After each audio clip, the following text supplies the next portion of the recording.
Hello friends, आपका स्वागत है आपके अपने यूट्यूब चैनल में। तो आइए फ्रेंड्स, हम लोग इस वीडियो में बात करेंगे समानांतर श्रेणी, जिसे हम लोग क्या बोलते हैं, अर्थमेटिक प्रोग्रेशन। ठीक है, वो भी आप लोगों के कहने पे बहुत सारे बच्चों का कमेंट आया है कि सर केसी सिन्हा का सॉल्यूशन कराइए, तो मैं केसी सिन्हा का सॉल्यूशन करा रहा हूँ। ठीक है, इसका पार्ट 1 वीडियो है। इसके पहले मतलब जितना भी चैप्टर है, जैसे बहुपद हो गया, वास्तविक संख्या हो गया, दो चर वाले रैखिक समीकरण हो गए, इन सभी का वीडियो अपलोड कर दिया हूँ, और जिसका लिंक आपको डिस्क्रिप्शन बॉक्स में मिल जाएगा। ठीक है, तो यहाँ से देखिए फ्रेंड्स, ये जो है यानी पार्ट 1 वीडियो है, जिसमें हम लोग यानी चैप्टर इंट्रोडक्शन के बारे में जानेंगे।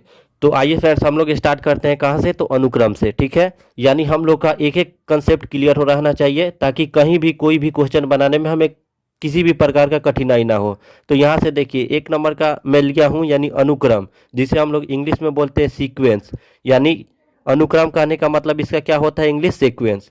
तो सीक्वेंस किसे कहते हैं, अगर कोई पूछता है तो आप क्या जवाब दीजिएगा, यानी अनुक्रम यानी सीक्वेंस संख्याओं का एक ऐसा क्रम होता है जो किसी निश्चित नियम के अनुसार लिखे जाते हैं, यानी कोई भी एक निश्चित नियम के अनुसार। तो आपको तो ये समझ में नहीं आएगा डिफिनीशन, आइए हम लोग एग्जाम्पल के द्वारा समझते हैं। जैसे कितना है फ्रेंड्स, 4, 8, 12, 16, यही न है। तो देखिए फ्रेंड्स, 4 में क्या जोड़े कि 8 प्राप्त हुआ, हमें 4 जोड़े। ठीक है, 8 में हम क्या जोड़े कि 12 प्राप्त हुआ है हमें, तो फिर 8 में 4 जोड़ेंगे तभी तो हमें 12 प्राप्त होगा। फिर 12 में क्या जोड़ेंगे कि 16 प्राप्त होगा, तो इसमें भी हम 4 जोड़ेंगे। तो ऐसे ही ये एक सीरीज चल रहा है। ठीक है, तो इसे हम क्या बोलेंगे फ्रेंड्स, अनुक्रम बोलेंगे। ठीक है, अब तो आपको यहाँ पे क्लियर हो गया होगा।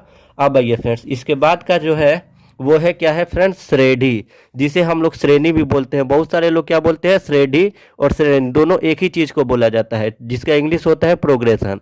तो यहाँ से देखिए फ्रेंड्स, क्या होता है, अगर कोई पूछ दिया कि प्रोग्रेशन किसे कहते हैं, तो आपका जवाब ये होना चाहिए, यदि किसी अनुक्रम के पद किसी विशेष शर्तों के अंतर्गत लिखे जाते हैं, तब अनुक्रम को क्या बोलते हैं, श्रेणी या फिर श्रेणी कहा जाता है, जिसे हम लोग इंग्लिश में क्या बोलेंगे, प्रोग्रेशन बोलेंगे। ठीक है, आइए फ्रेंड्स, इसको भी हम लोग क्या करते हैं, तोड़ के जानते हैं कि कैसे। तो यहाँ से देख सकते हैं आप, इसका एग्जाम्पल क्या है, 1, 7, 10, डैश डैश करके है।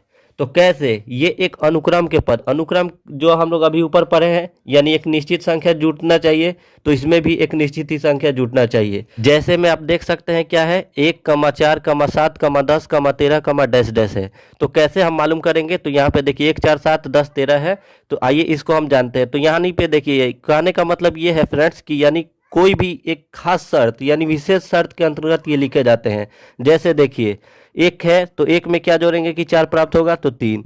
4 है, 4 में क्या जोड़ेंगे कि 7 प्राप्त होगा, तो इसमें भी 4 और 3 7। 7 और 3 कितना होता है, 10, और 10 और 3 कितना होता है, 13। तो इसमें भी क्या है फ्रेंड्स, ये एक विशेष शर्त पे नो काम कर रहा है। वो विशेष शर्त क्या है फ्रेंड्स, 3 है, यानी सब में हम क्या जोड़ रहे हैं, 3 जोड़ रहे हैं, तभी तो आगे वाली संख्या में प्राप्त हो रहा है। ठीक है, अब आइए फ्रेंड्स, अगला है, जैसे एक और एग्जांपल मैं लिया हूँ, 4, 4, 4, 4। तो देखिए, 4 में अगर हम 0 को जोड़ते हैं तो 4 ही प्राप्त होता है। फिर 4 में अगर हम 0 को जोड़ते हैं तो कितना प्राप्त होता है, 4 ही प्राप्त होता है। फिर 4 में 0 को जोड़ते हैं तो 4 ही प्राप्त होता है। तो ये एक विशेष शर्त पे काम कर रहा है। इसमें कौन सी संख्या को जोड़ रहा है फ्रेंड्स, यहाँ पे 0। तो ये क्या हो गया, एक खास शर्त पे काम कर रहा है। फिर है फ्रेंड्स, अगला जो है नेक्स्ट है, यानी समानांतर श्रेणी किसे कहते हैं। यही हम लोग का चैप्टर है, इसके बारे में हम लोग विशेष कर जानेंगे, जिसको हम लोग बोलते हैं अर्थमेटिक प्रोग्रेशन।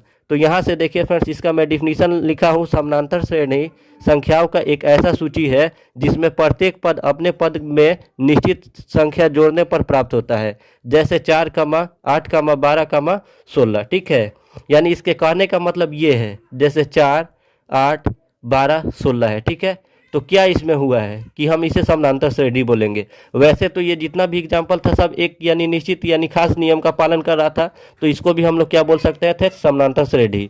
अगर फ्रेंड्स आपको समानांतर श्रेणी का अगर आपके एग्जाम में आ गया कि एक समानांतर श्रेणी किसे कहते, तो मैं इसके लिए ये लिखवाया हूँ। ठीक है, ये भी एक विशेष शर्त पे ही काम करते हैं। जैसे 4, 8, 12, 16 हम ले लिए। ठीक है, तो यानी इसमें भी 4 में 4 जोड़ेंगे तभी 8 प्राप्त होगा, 8 में 4 जोड़ेंगे तो 12, 12 में 4 जोड़ेंगे तो कितना, 16 प्राप्त होगा। ठीक है, तो ये भी एक क्या जोड़ है, यानी एक निश्चित संख्या जोड़ है, तभी तो प्राप्त हो रहा है। वो निश्चित संख्या क्या है, 4 है। वो निश्चित संख्या क्या हो जाएगा फ्रेंड्स, 4, यानी 4 जोड़ है तभी तो हमें आगे की संख्या प्राप्त हो रहा है। ठीक है, अब बात आता है समानांतर श्रेणी के प्रकार कौन कौन से होते हैं। ठीक है फ्रेंड्स, यहाँ पे एक मैं बात बता दे रहा हूँ। ठीक है, अगर कोई पूछता है आपको श्रेणी को कितने प्रकार में बांटा गया है, तो ये एक श्रेणी का ही प्रकार है, इसको अनेकों प्रकार में बांटा गया है। ठीक है, उसी का एक प्रकार कौन सा है फ्रेंड्स, समानांतर श्रेणी है। ठीक है, अब आइए फ्रेंड्स अगला है कि अगर कोई पूछता है समानांतर श्रेणी के कितने प्रकार होते हैं, तो इसको हम लोग दो प्रकारों में बांटते हैं। कितने प्रकार में, दो प्रकार में। वो कौन कौन सा प्रकार है, एक प्रकार होता है परिमित एपी जिसे हम लोग बोलते हैं फाइनाइट एपी, ठीक है इंग्लिश में,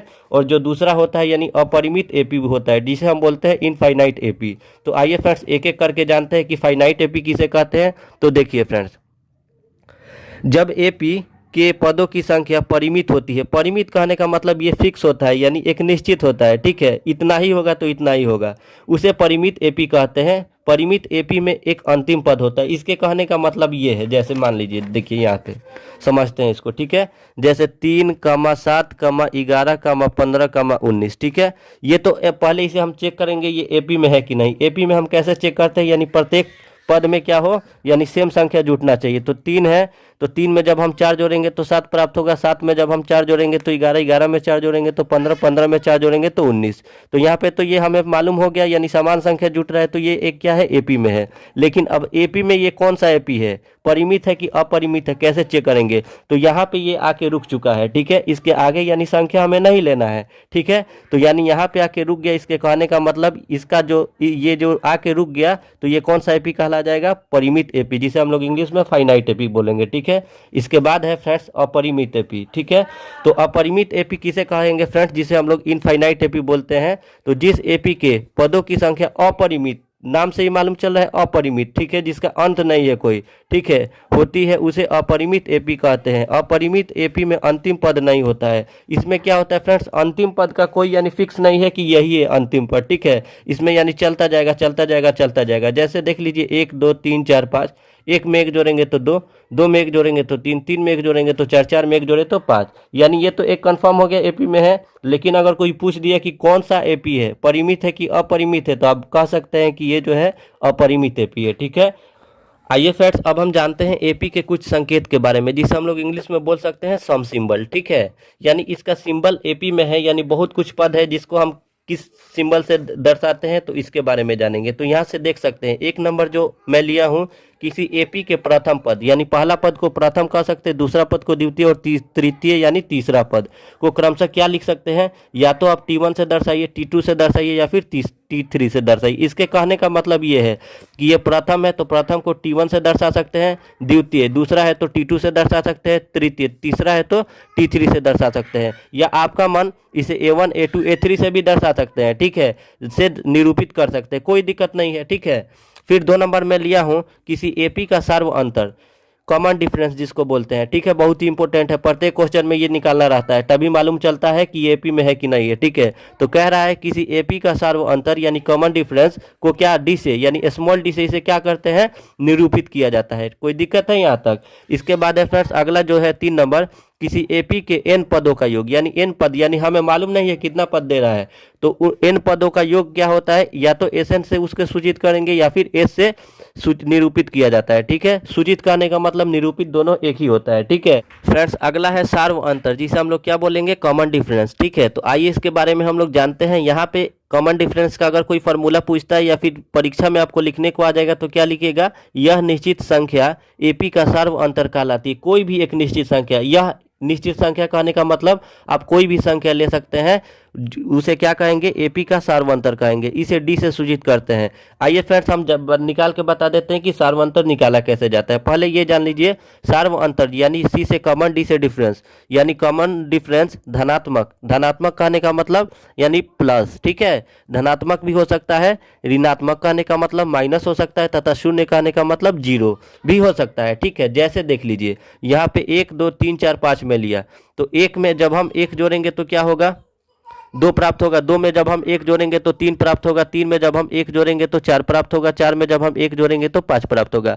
तो यहाँ पे हम जो संख्या जोड़ रहे हैं वो क्या जोड़ रहे हैं, धनात्मक जोड़ रहे हैं यहाँ पे धनात्मक, देख रहे हैं यहाँ पे सबके आगे क्या है, प्लस लिए हैं, तो प्लस है तो ये क्या है, धनात्मक। और सार्वंतर कैसे निकाला जाता है, तो ये जान लीजिए, जैसे सार्वंतर को हम क्या किस चीज से सूचित करते हैं, डी से सूचित करते हैं। तो डी कैसे निकलता है, प्रत्येक दूसरे पद में से पहले पद को घटाते हैं। तो दूसरा पद कितना है, 2 में से पहला पद कितना है, 1, तो 2 में से 1 जाएगा तो कितना हो जाएगा, 1, ठीक है। कुछ नहीं है तो इसके आगे क्या छिपा हुआ है, प्लस, तो ये प्लस का 1 आ गया, यानी ये धनात्मक है। वैसे ही जब हम इसको चेक करेंगे तो ये यहाँ पे देख सकते हैं क्या है फ्रेंड्स, यानी क्या है, 4 में क्या जोड़ेंगे कि 4 प्राप्त होगा, तो 4 में जब हम शून्य को जोड़ देते हैं तो क्या प्राप्त होता है हमें। फिर यहाँ पे देखिए 4 है, 4 में क्या जोड़ेंगे कि 4 प्राप्त होगा, तो इसमें भी शून्य जोड़ देंगे तो हमें 4 प्राप्त हो जाएगा। तो इसमें हम कौन सी राशि को जोड़ रहे हैं, शून्य को जोड़ रहे हैं। तो वही क्या बोला है, सार्व अंतर धनात्मक हम देख ही लिए और यहाँ पे ऋणात्मक हमें देखना है। और शून्य तो मालूम हो गया कि यानी सार्व अंतर जो है वो शून्य भी हो सकता है, धनात्मक। अब देखिए यहाँ पे ऋणात्मक -1 है, -1 में क्या जोड़ेंगे कि -2 प्राप्त होगा, तो माइनस का 1 जोड़ेंगे। फिर -2 में क्या जोड़ेंगे कि -3, तो माइनस का 1 जोड़ेंगे। फिर यहाँ पे माइनस का 1, यानी यहाँ पे क्या जुट रहा है, यानी माइनस का 1 जुट रहा है। तो यानी यहाँ पे क्या हुआ, यानी सार्व अंतर ऋणात्मक हो गया। और यहाँ पे जो हुआ धनात्मक हुआ, यहाँ पे शून्य हुआ और यहाँ पे क्या हुआ फ्रेंड्स, यानी धनात्मक हो गया। ठीक है, तो आप समझ सकते हैं कि सार्व अंतर तीनों हो सकता है, या दो धनात्मक हो सकता है, ऋणात्मक भी हो सकता है और शून्य भी हो सकता है। ठीक है, आइए फ्रेंड्स आगे हम लोग बढ़ते हैं। यहाँ से देखिए एपी का व्यापक रूप जो कि बहुत इंपॉर्टेंट है। यहाँ से देखिए एपी का व्यापक रूप जिसे हम जनरल फॉर्म बोलते हैं, क्या होता है, पहला पद के लिए ए लिख सकते हैं, दूसरे पद के लिए क्या लिख सकते हैं, a + 2d। तीसरा पद अगर निकालना होगा तो क्या लिख सकते हैं, a + 2d। और चौथा पद निकालना होगा तो a + 3d। यानी ये अगर मान लीजिए 22वां पद आपसे पूछ दिया, 22वां पद, तो देखिए इसके लिए एक तरीका ये है कि 22वां पद पूछा तो हरदम ए रहेगा। देख रहे हैं यहाँ भी ए था, यहाँ भी ए, यहाँ भी ए, यानी कोई भी पद पूछेगा तो ए तो रहेगा ही रहेगा। अब देखिए 22वां पद पूछा तो क्या करेंगे, यानी 21, इसमें से 1 घटा देना है, तो कितना होगा, 1 घटेगा तो 21 और इसके साथ में डी लगा देना है। ठीक है, जैसे मान लीजिए आपसे पूछ दिया 40वां पद, तो देखिए कैसे निकलेगा। 40वां पद पूछा है तो क्या करेंगे, ए तो रहेगा ही रहेगा, प्लस तो रहेगा ही रहेगा। अब इसके लिए क्या करेंगे, इसमें से 1 घटा देंगे तो कितना होगा 39 और इसके साथ में डी लगा देना है। ठीक है, इसी तरह यानी कोई भी पद पूछेगा तो आप निकाल सकते हैं। ठीक है, अब अगला है यानी इंपॉर्टेंट फार्मूला जो मैं लिखा हुआ हूँ, यानी बहुत इंपॉर्टेंट फार्मूला है, इसी पे यानी एपी डिपेंड करता है। ठीक है, वो फार्मूला देख लीजिए। 1 नंबर का क्या है, Tn बराबर होता है a + n - 1 इंटू डी। दूसरा है Sn बराबर क्या होता है, n/2 into 2a + n - 1 into D. तीसरा है Sn बराबर n/2 इंटू a + l।